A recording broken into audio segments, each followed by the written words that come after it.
So first and foremost, I wanted to take a look at some of the new technologies that are already coming down the pike. They're already in the works, and they should be out as soon as even next year. Um, so first and foremost, I'd like to show you this video.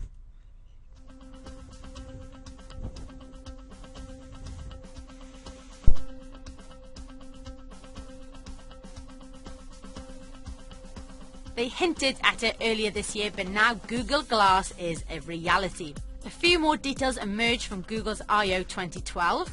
It has a camera, a processor and a lot of memory to store information. It has a touchpad on the side for input, a microphone and a speaker, a gyro, accelerometer and compass. It also has multiple radios for wireless connectivity. But it's the skydiving video that showed its true potential, with a group logging onto a Google Hangout, jumping out of a plane, landing, grabbing a bike and hurtling to join the Googlers on stage. It was only available for pre-order to developers at the show and only for those from the US. It costs $1,500 and it'll be shipping early next year. For the latest Google Glass news and features, keep it locked to T3.com.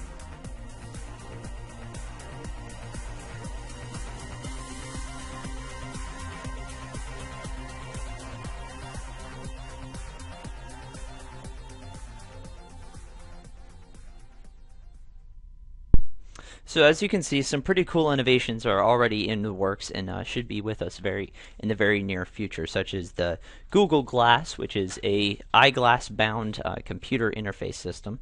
And Microsoft also has some pretty cool ideas coming. The Microsoft Surface tablet, which was just released, is a pretty good example of the tablet version of their Surface technology, which will already can be set up as an entire table, in which I think will be making its way into the classroom in the next 10 years or so. And the MemRestore, which is going to basically eliminate the need for traditional forms of storage technology, such as the flash drive and hard drives altogether. But the coolest one that I think is already being installed but is not available across the country yet is Google Fiber. Google Fiber is going to completely revolutionize the way that internet service is provided. They're laying fiber cables just like the Verizon Fios that is available here in Tampa. However, the speeds that they are able to deliver it at is just astronomically better. For example, the slowest speed that you can get with Verizon Fios Quantum, which is their latest and greatest internet speed, is 50 megabits download, 25 megabits upload. And if you even get that, I would say it's probably unheard of to actually be processing at those speeds. I have a slightly faster one, but even then it's not entirely fast. But Google Fiber is promising to have a base speed of 1 gigabit upload and 1 gigabit download. Both of them are going to just blow the competition out of the water. And the best part is that it is competitively priced in that it is actually cheaper than what I'm paying for my Verizon Fios Quantum. The coolest part about this, though, is not just the internet speeds that are just dazzling right now,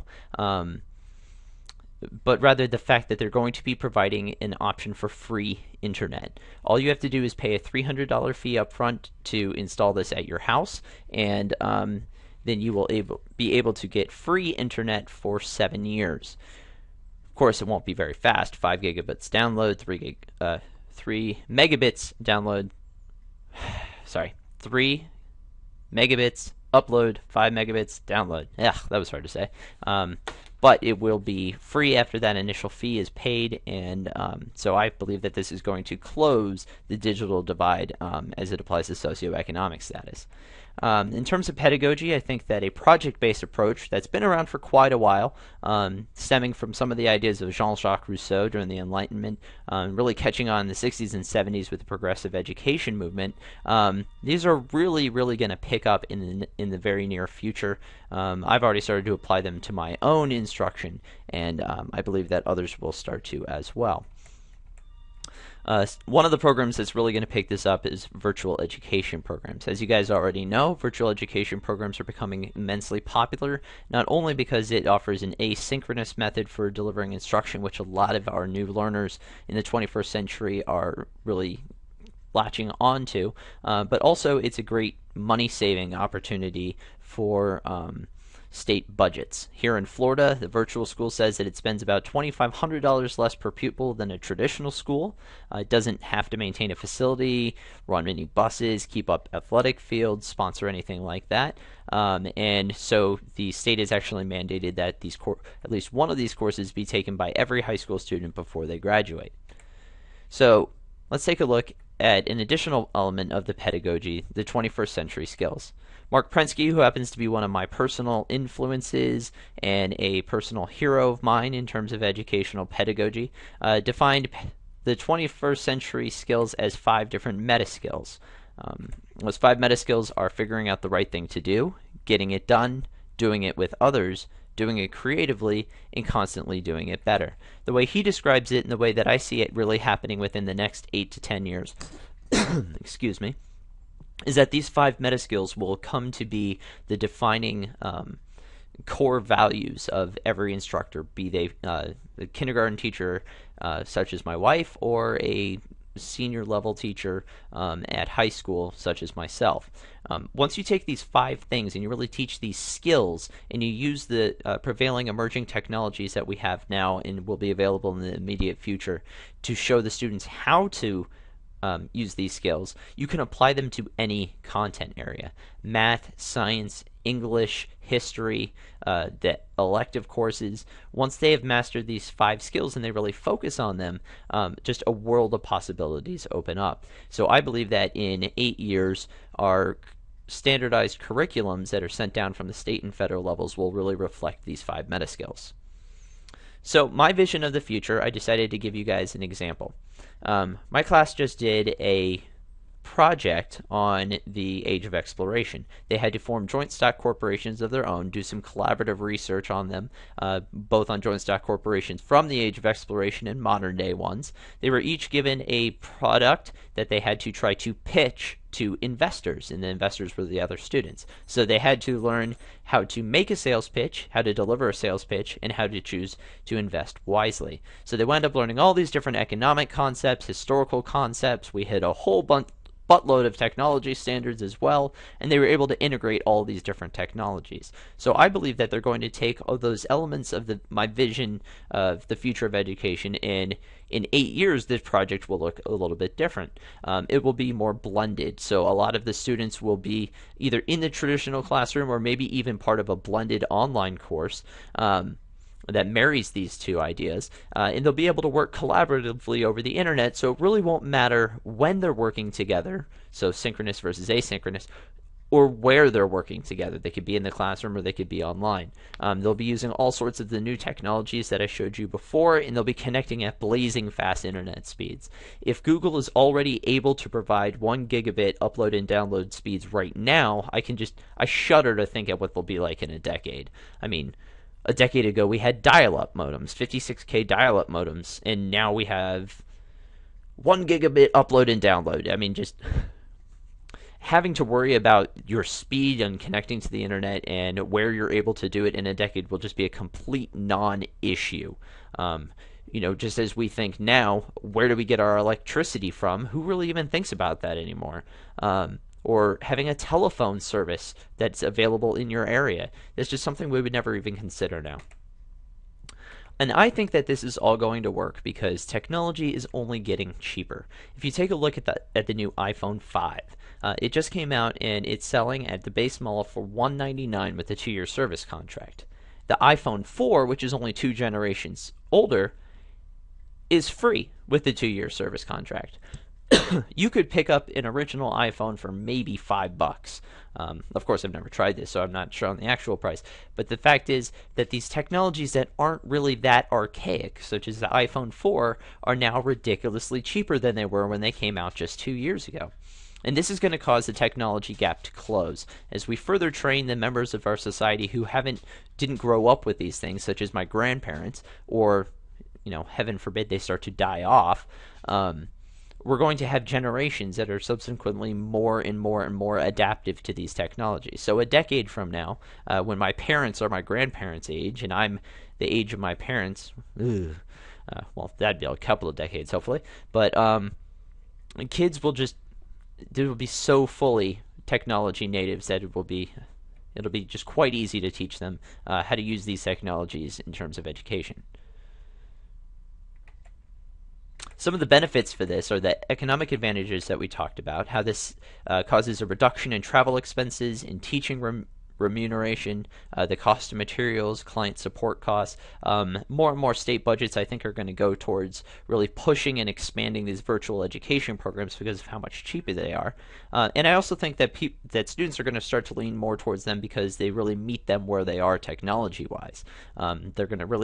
They really enjoy project-based pedagogy right now. I think that they're going to adapt very well to the 5 meta skills of the 21st century learner, and I really think that the students and educators alike are really going to enjoy this. Some of the drawbacks, of course, are some of the long-standing misconceptions of online learning might drag out how long this process takes to really catch on. Online bullying, which is a huge problem right now, and I'll tell you about a little bit more of a personal story in a second, that could hold students back from really getting too involved in this. And the resistance by teachers to what they are going to fear is the changing face of their role in the classroom. And then, of course, there's always the possibility of the end of the world as we know it. Some of the many common misconceptions at work are that online courses are so much easier, which I can attest to being incorrect. Students don't get individual attention. The sheer number of emails that I've had with our professor totally refutes that. That it lacks a social element. I remember even this semester getting together with some of my online peers to work on group projects. And that online courses are frowned upon by schools and employers. This is a very common misconception that has been led to the wayside by admissions counselors and HR representatives. And I wanted to show you one slide that Ashley had not included in hers, but that I thought was funny. And that online learners are antisocial basement dwellers. Really, a lot of online learners are using the online format to sort of fit it better into their schedule. I know I am. Unfortunately, one of the biggest fears that I have is that online bullying won't be adequately addressed, as it isn't right now. This past Monday, well, I guess not this one, but the one before, I arrived to work to find that one of my students had hanged herself the night before because she was being bullied through social media networks. This is a very real fear of mine, and I think that the only way to avert this fear is to adequately train our students on how to be good citizens on the internet. And of course, one of my other fears is that the role of the teacher in the classroom is going to change. And of course, this cannot be avoided. But I fear that so many teachers are going to be resistant to it that it's going to cause a slowdown in the bringing about of these changes that I feel are necessary. A wonderful article by Zemelman dispels this myth, but I think everybody should check that out. And of course, there's always the fear that some new technology is going to completely annihilate the face of the earth. All humans will be destroyed, and that the world as we know it will end. I find that hogwash, but who knows? So some of my recommendations is that right now, in order to bring about these changes, we start training our teachers better. The teachers that have been teaching for a long time, since before these emerging technologies became emerging technologies, really need to be brought up to speed and shown how to integrate these courses and shown that it won't slow them down in the implementation of their curriculum, and that it will increase test scores, and that this is really data-driven research and practices. I also think that we should try to catch teachers before they're even teachers. We should be integrating more technology units into our study at the undergraduate level in the teacher preparation courses. And I think that at the district level, there need to be a core group of instructional technologists who are taking a look at new technologies and existing technologies and figuring out the best practices for integrating them into our courses that we already have, with the standards we already have and with the budgets we already have, and going out to the schools and training teachers on how to do this. So these are some of my sources. I hope you enjoyed my presentation. I hope you have a wonderful day and a Merry Christmas.